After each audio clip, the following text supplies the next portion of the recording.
I want to talk about this scene in Echo and why anytime I talk about this show, it's gonna involve this picture.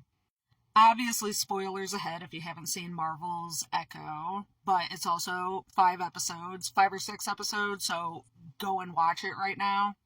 Something that honestly kind of surprised me about Echo is that they don't spend a lot of time that I noticed talking about colonialism.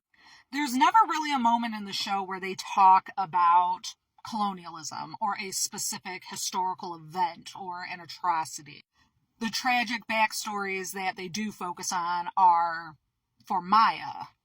Within the first episode, you get flashbacks, you get a Hawkeye recap, and it's like tragedy after tragedy after tragedy with this poor character.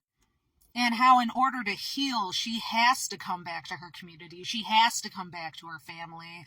She has to find a way to become better than just this killing machine that's built on revenge and vengeance.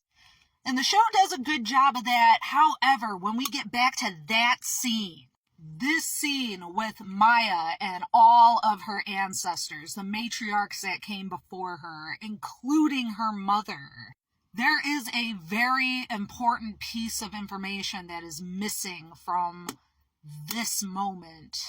Already, a lot of racist non-natives are complaining about how that scene's cheesy or what it made them laugh or whatever fucking nonsense.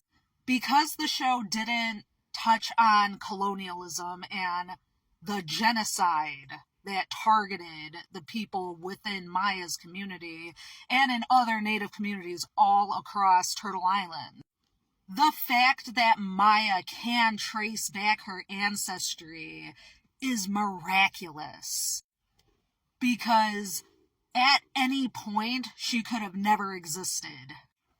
She was never supposed to be here. If the United States had their way, none of us would be here.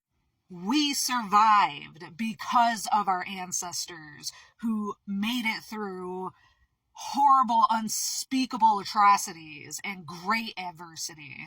That scene for natives, especially native women, who are the targets of violence and murder all the time, that is so powerful in ways I don't think non-natives will fully ever understand.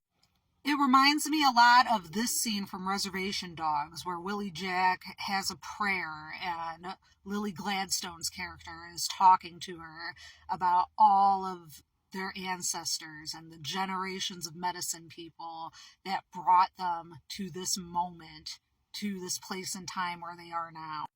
And how when you really connect, when you really tap into that, they are around you all the time. Reservation Dogs did it better just because it did address the colonialism, the Trail of Tears, the terrible things that happened that we all survived, but Echo isn't Reservation Dogs. Echo is a superhero show, so of course they're going to reflect that in a way that's fantastical and empowering and superhero-esque. I really wasn't sure where I was going with that last one.